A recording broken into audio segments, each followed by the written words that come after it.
Buckle up, folks. This wild ride's got everything. Lifelong friendships, a new guy who's about as pleasant as a porcupine in a balloon factory, and a birthday roast that would make a Thanksgiving turkey blush.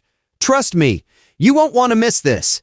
But before I get started, don't forget to tap that like button as it really helps my channel out a ton. Alrighty, let's dig in.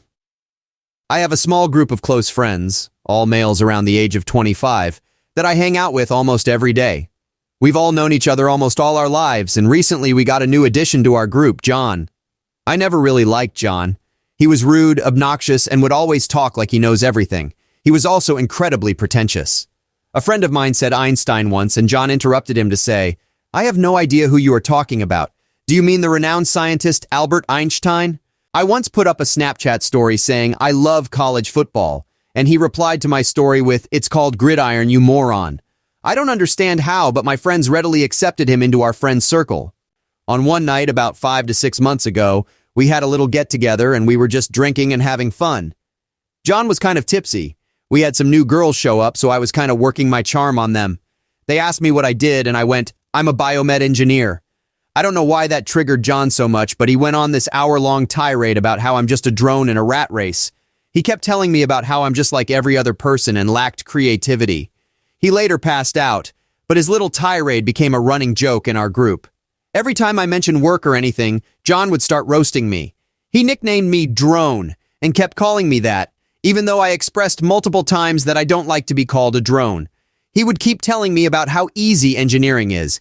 He watched some intro to engineering courses online, and that any monkey with a brain can do what I do. That really pissed me off. Once I told him to shut the hell up, but he was like, "What are you going to do? Fight me? I dare you to swing." I didn't want to fight him, so now I started getting referred to as a pansy. Over the last few months or so, I kind of went front page a couple of times on Reddit, and everyone was like, "Damn, Mashka, you're famous now," as a joke. That triggered him even more. He'd say stuff like, "His posts suck. They're not even funny. Reddit is now just filled with stupid Facebookers who upvote stupid clickbait crap and downvote meaningful talent." At this point, it is relevant to bring up what John does. He's a photographer who works as a barista at Starbucks. How good is he, you may ask? Honestly, he started off as an annoying kid with a DSLR, no talent, and a Facebook page where he uploaded pictures that I'd probably rate 3 out of 10. Over the years, he got slightly better, but it's still terrible. I'd say they are now more like 5 out of 10. 2 weeks ago, he got rejected from his dream job and made an Instagram post about how National Geography discriminated him because of his skin color. He's brown. Last week, we had a surprise birthday party at his place with his family. He lives with his parents and friends. At the party, I apologized to him. I hadn't met him since the post and said, "I'm sorry you didn't get National Geo." To which he got angry again and said, "I'd rather eat my own poop than be a drone like you. What I'm doing is making real art, and it's something your robot brain won't ever understand now or in the future, so I actually feel sorry for you." He said stuff like this in front of a girl I was with who got so enraged that she left and told me to tell them that she's sick or something. That's it. I freaking lost it.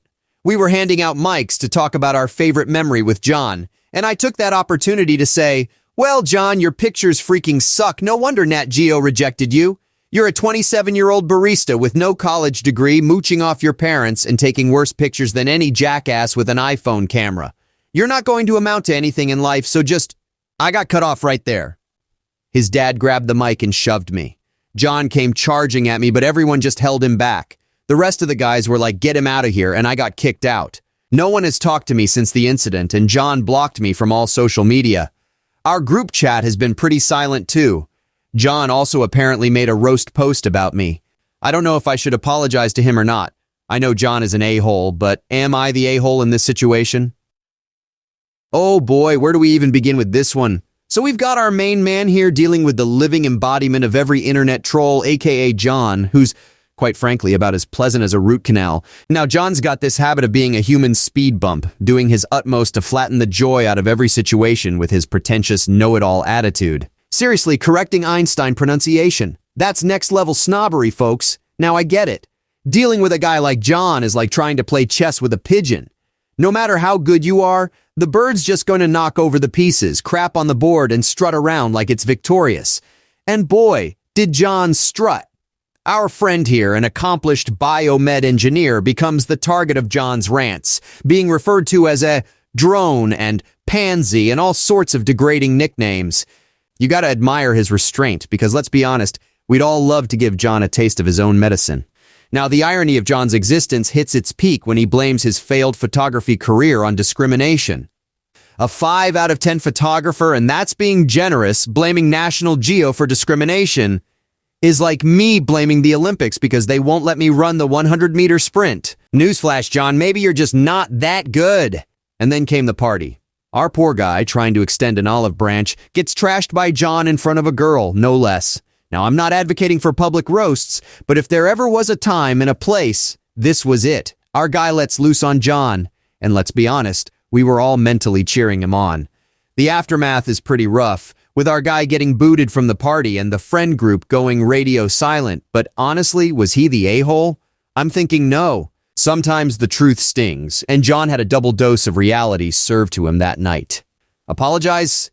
Maybe, if only to keep the peace. But remember, folks, life's too short to let a human cloud rain on your parade. You keep doing you, biomed engineer. Your Reddit fam's got your back. Ever met a professional fibber at work? We've got one whose lie about being a language savant just got served a steaming cup of truth in Dutch. Strap in, folks, because we're about to embark on a linguistic roller coaster ride. Last week, a new colleague, Kathy, 33, female, started at my 25 female workplace. She instantly stood out in the team because she seems like someone who is very, loud and assertive. 2 of my colleagues and I were having coffee in the break room with Kathy. We were the only ones in there and we were sitting far apart when the subject of travel was brought up. My colleague said she wasn't booking trips anymore because it'll probably get canceled because of Corona anyway.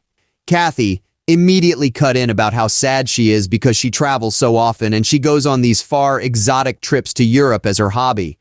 When I think exotic, I think the Bahamas or something instead of Europe, but okay, cool, I guess.